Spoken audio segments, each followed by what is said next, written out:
दन्तकाली मन्दिर समुद्री सतहदेखि करिब 1572 फिट उचाइमा रहेको छ। दन्तकाली मन्दिर धरानको भान्चोकदेखि झन्डै 2.5 किलोमिटर उत्तर पूर्वमा पर्दछ।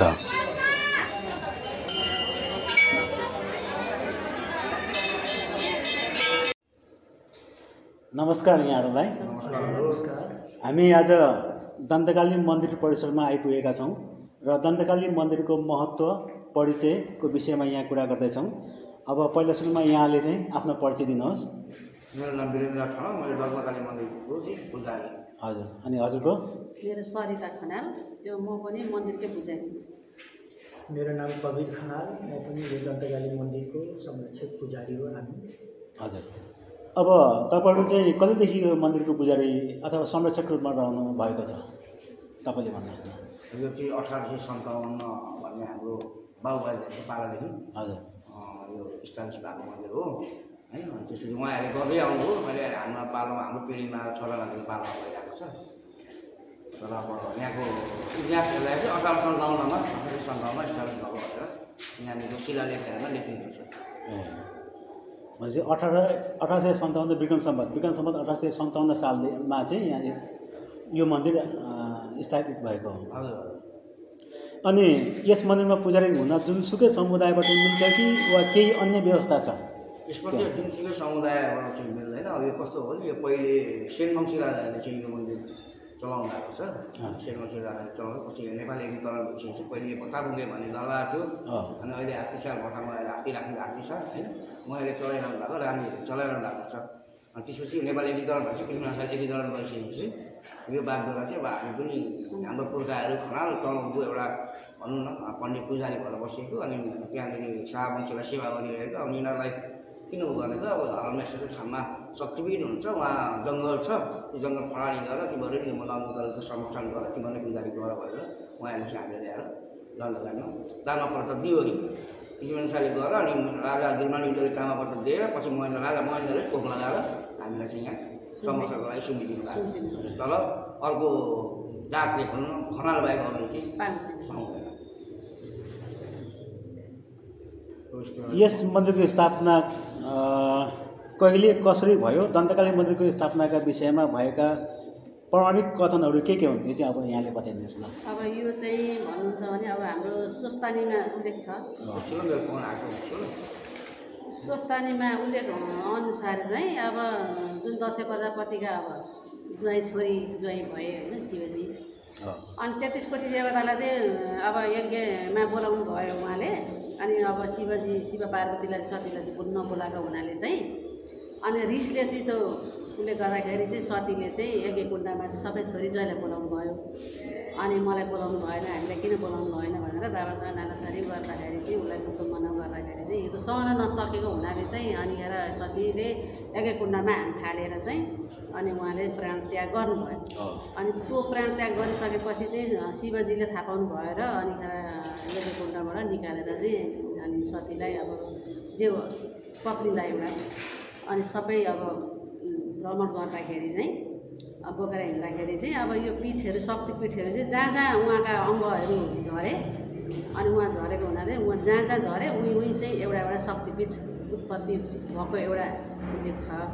त्यसले गर्दाखेरि यहाँ हाम्रो चाहिँ दन्तकालीमा चाहिँ माथिल्लोपट्टिको दाँत झरेको हुनाले चाहिँ यहाँ दन्तकालीको रूपमा त्यहाँदेखिको अनि उल्लेख भएर चाहिँ अनि त्यहाँदेखि स्थापित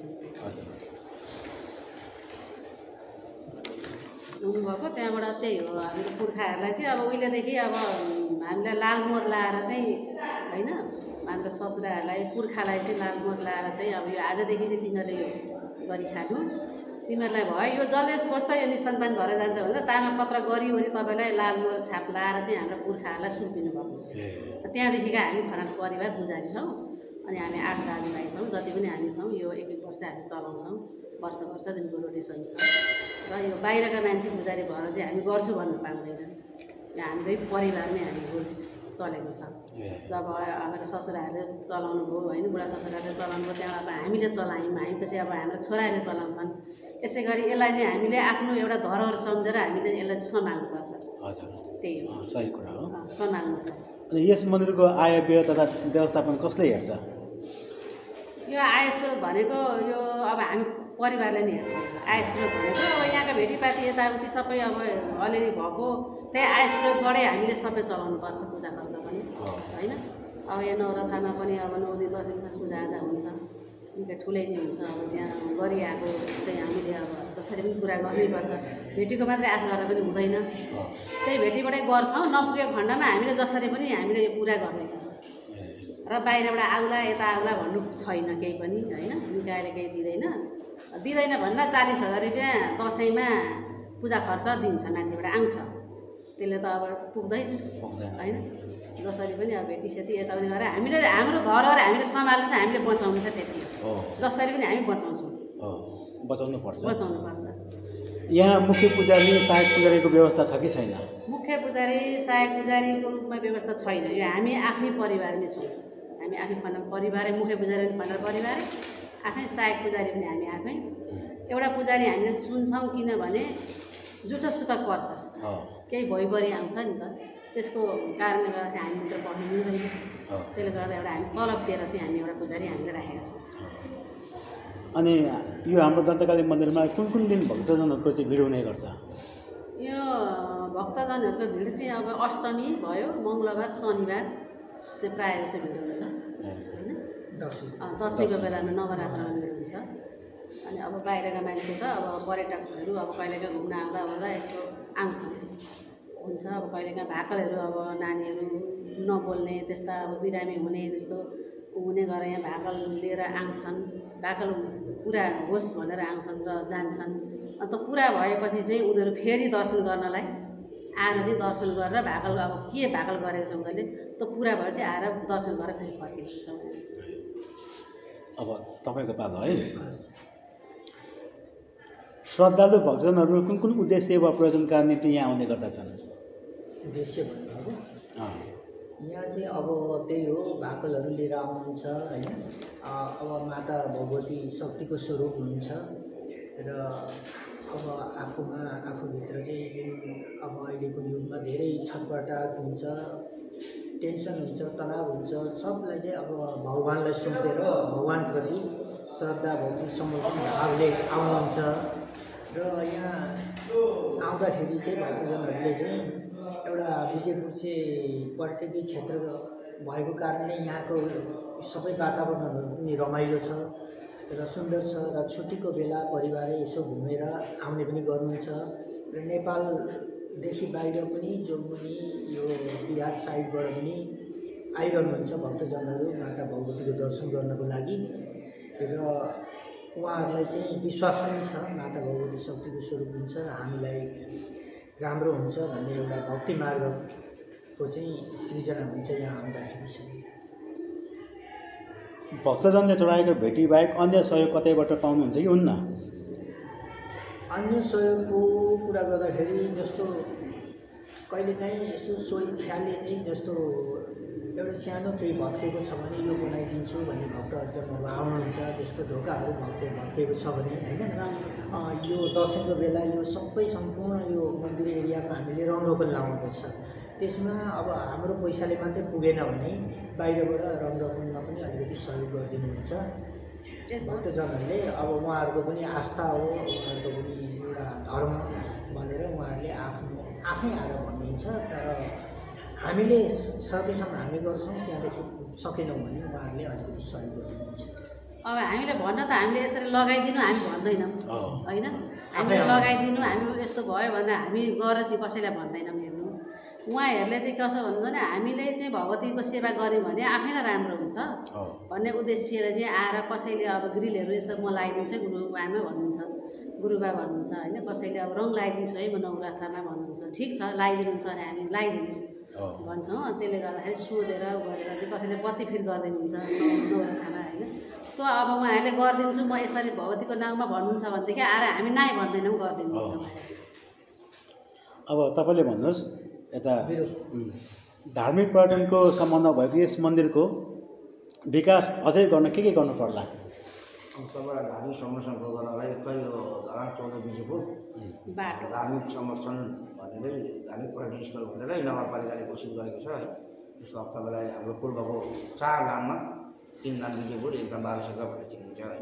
अनि यहाँ सबभन्दा कुरा असुविधा अब स्थल प्रशासनले हेर्ने भनेको मन्दिरको जति महत्त्व छ त्यति महत्त्व अनुसार चाहिँ यहाँ कामहरू भएको छैन। जस्तो तपाईँलाई बाटोघाटो धेरै धर्मावलम्बीहरू आएर भन्नुहुन्छ कमसेकम पूजा लिएर भन्नुहुन्छ कमसेकम बाटो बनाउनुहोस् तपाईँहरू भन्नुहुन्छ। अब हामीले पहल गर्ने त गर्ने कहाँ गर्ने होइन। स्थानीय प्रशासन म हेर्छु भन्छ, स्थानीय प्रशासनले धार्मिक पर्यटन क्षेत्र भन्छ होइन, ट्याक्स उठाउँछ, प्रत्येक आएको इन्जिनियरसँग गाडीहरूसँग यसैको लागि उहाँहरू पैसा उठाउनुहुन्छ। तर त्यो पैसा कहाँ सञ्चालन भयो कहाँ उपलब्ध भन्ने छैन। अब उहाँहरूले आएर वास्तवमा अहिले दण्डकारी भनेको चाहिँ बाटोबाट चाहिँ धेरै बिजुलीहरू एउटा बस चाहिँ मजाले कुद्ने भयो भने अब यहाँ इभन भयो कि तपाईँलाई 3 महिना 4 महिना जति चाहिँ बाटो ब्लक पनि गरियो कि धर्मावलम्बीहरू बिचरा आएर चोकमा आएर गाडी छोडेर परैबाट पनि दर्शन गरेर फर्केर जानुभयो होइन। त्यो घाटा नाफा भाटा लाएर आएर हेरिँदैन। कमसेकम एउटा धर्मावलम्बी आस्थाले आएको छ उहाँको आस्थालाई चाहिँ ध्यानमा राखेर उहाँले त्यो बाटोघाटो बनाइदिनु पर्ने हो होइन। त्यति गरिदिनु भएन उहाँहरूले उहाँ बनाउनु त्यतिको छोडिदिनु अहिले तपाईँ बुझ्नुहोस्। तपाईँले हेर्नुहुन्छ बिहान बेलुका आउनुहुन्छ कहिले पनि बनेको छैन नि त बनेको छैन जस्तो सँगैमा बुढा सुब्बा हेर्नुहोस् के मन्दिर लोकप्रिय भन्दैमा अर्को मन्दिरलाई पछाडि आउनु हुँदैन। जति बुढा सुब्बामा अहिले धर्मवलम्बीहरू आउनुहुन्छ जति पिण्डिसम्म आउनुहुन्छ त्यति दण्डकारीमा आउनु हुँदैन किनभने बाटोको कारणले बाटो साँघुरो छ आजकल गर्दाखेरि पनि हामी बाटोले गर्न आउनु पर्दैन। अर्को पार्किङ असुविधा छ होइन। अनि अब नगरपालिकाले यहाँ दोकानहरू खोलिएको छ अब दर्ता भएको छ सानो दोकानहरू उहाँहरूले हेर्नु पनि भएको छैन। कुनै कुनै बेला उहाँहरूलाई झोक चलाउने हाले हेरिदिनुहुन्छ अनि आएर चाहिँ हटाइदियो पनि भन्नुहुन्न क्या। उहाँहरूले बाटो राखेर दोकानदारहरूले गाडी रोक्ने ठाउँमा पनि बाटो राखेर खाट राखेर उहाँहरूले व्यवसाय गरिरहेको छ। अब त्यतापट्टि चाहिँ स्थानीय प्रशासनको ध्यान दिने हो कि त स्थानीय प्रशासनले आएर हेरिरहने हो कि त भन्ने खालको कुराहरू चाहिँ मलाई लाग्छ है। एउटा धार्मिक पर्यटन क्षेत्र हो यही धार्मिक पर्यटन क्षेत्रले गर्दा धरान चिनिएको छ। धरान किन चिनिएको छ भन्दाखेरि धार्मिक क्षेत्रले गर्दा चिनिएको छ अनि धार्मिक क्षेत्र पर्यटन बढाउनलाई अलिक टेवा पुग्छ त्यो बाटोघाटो सुविधा भयो भने बाटोघाटो बढ्छ अनि अझ मान्छेहरू आउँछ क्या। अब आयो एउटा मन्दिर गयो अर्को मन्दिर गयो लखालिन्छ अर्को मन्दिर गयो अर्को मन्दिरमा लखालिन्छ भनेपछि यो ठाउँमा आउनको लागि चाहिँ एउटा राम्रो बाटो सुविधा भयो पार्किङ व्यवस्थापन भयो र यो मठ मन्दिर अगाडि खोलेका जुन जति पनि दोकानहरू छ उनीहरूलाई व्यवस्थापन गरेर दोकानभित्रै राखेर उहाँहरूलाई निकालेर लानु भनेको होइन। भाडातिर बस्नु भएको छ उहाँहरू उहाँहरूलाई चाहिँ बाटो राखेर नगर्नुहोस् हामी भोलि कारवाही गरौँ न उयो कारवाही गर भनेर टाइममा नगरपालिका आएर हेरौँ भने चाहिँ अलिक पार्किङ पनि हुन्छ। सबभन्दा समस्या बाटो त्यसको पार्किङको नभए दण्डकारी मान्नु अर्को सबै ठिकै छ। पानीको असुविधा पानीको धेरै असुविधा छ। पानी छैन मन्दिरमा होइन।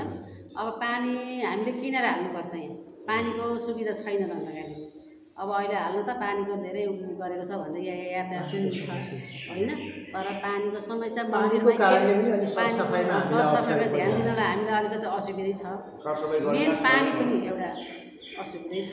त्यसमा बाटो त एकदमसँगले हामीले नौरथामा त हामीले यति गाह्रो हुन्छ कि यहाँ के अरे उ गर्नलाई साइड लाउनलाई गाडीहरू एकदम गर्नलाई कति भक्तजनहरूलाई कष्टले आउनुहुन्छ क्या बाटोले गर्दाखेरि साँघुरो छ बाटो। मुख्य चाहिँ बाटो यसलाई चाहिँ एकदम अगाडि बढाउनु पर्छ। अब सम्बन्धित निकायलाई चाहिँ हामी बाटो चाँडो पाइदिनु हुन हार्दिक अनुरोध गर्छौँ होइन। अब अन्त्यमा हाम्रा दर्शकवृन्दलाई के भन्न चाहनुहुन्छ कि? दर्शक त हुँदै हुनुहुन्छ र भक्त पनि हुनुहुन्छ होइन। माता भगवतीको आशीर्वाद हजुर सबैमा सधैँभरि साथ रहनेछ। सबैजना आउनुहोला र यहाँ हाम्रो माता भगवतीको जहाँ यहाँ यो दन्तकाली माताको मन्दिर छ त्यहाँ चाहिँ के को कमी छ के गर्नुपर्छ होइन हामीलाई सल्लाह पनि दिनु होला। हामी अगाडि बढेर त्यसको लागि तत्पर भएर अगाडि लाग्दछौँ र यो चाहिँ एकदम महत्त्वपूर्ण मन्दिर भएकोले यहाँ सतीदेवीको दन्तपतन भएको शक्तिपीठ भएकोले हामी सबको हिन्दू सनातन धर्मको लागि चाहिँ धर्मको बाटोमा हिँड्ने जुन सनातनमा आस्था राख्नुहुन्छ उहाँहरूको लागि यो हाम्रो दन्तकाली माताको मन्दिर धेरै महत्त्वपूर्ण छ र हाम्रो यो 51 शक्तिपीठ मध्येको एक शक्तिपीठ चाहिँ हाम्रो यहाँ दन्तकाली 51 जस्तो इन्डियामा एउटा कामाख्या माई छ होइन 51वटा मध्ये एउटा 51 शक्तिपीठमा तपाईँ 4 शक्तिपीठ चाहिँ नेपालमा सती माताको चाहिँ 51वटा शक्तिपीठमा शिवजीले बोक्दै हिँड्नु भएको हुनाले चाहिँ अब उसले विष्णु भगवान्ले चाहिँ अब यो शरीर चाहिँ यतिकै गलेन, शिवजी चाहिँ एकदम हुनुभयो भनेर चाहिँ अब शिव उसले विष्णु भगवान्ले अंश पारिदिनु भएको हुनाले चाहिँ जहाँ जहाँ हिँड्नुभयो त्यहीँ चाहिँ अब एक एकवटा पीठ झरेर चाहिँ अनिखेर उत्पत्ति र हाम्रो यो विजयपुर एरियामा धेरै मठ मन्दिरहरू छ होइन। एउटा पञ्चकन्या छ माथि देवीको, अनि बुढा सुब्बा छ, यहाँ पिण्डेश्वर बाबा धाम छ, र यहाँ चाहिँ अब दत्तकाली माताको मन्दिर छ। भनेपछि यहाँ चाहिँ एकदम यो धेरै महत्त्वपूर्ण छ। एकदम विजयपुरको चाहिँ हामीले धरानको चाहिँ एउटा मुटु नै हो विजयपुर होइन। र बाहिर नेपालभरिको लागि चाहिँ एउटा धार्मिक हिसाबले हेर्नु पर्दाखेरि यो विजयपुर एरिया चाहिँ धेरै महत्त्वपूर्ण छ। र यसलाई चाहिँ नेपाल सरकारदेखि लिएर होइन, धरान नगरपालिकादेखि लिएर विजयपुरको वाडा समितिदेखि लिएर सबले चाहिँ यसलाई चाहिँ बचाएर राख्ने र हाम्रो सहयोग गर्ने चाहिँ राखेर अगाडि बढ्नुपर्छ जस्तो लाग्दछ। हस्, यहाँहरूलाई धेरै धन्यवाद। यहाँले महत्त्वपूर्ण विचार व्यक्त गर्नुभयो, धेरै धन्यवाद। हजुर धन्यवाद। हजुर।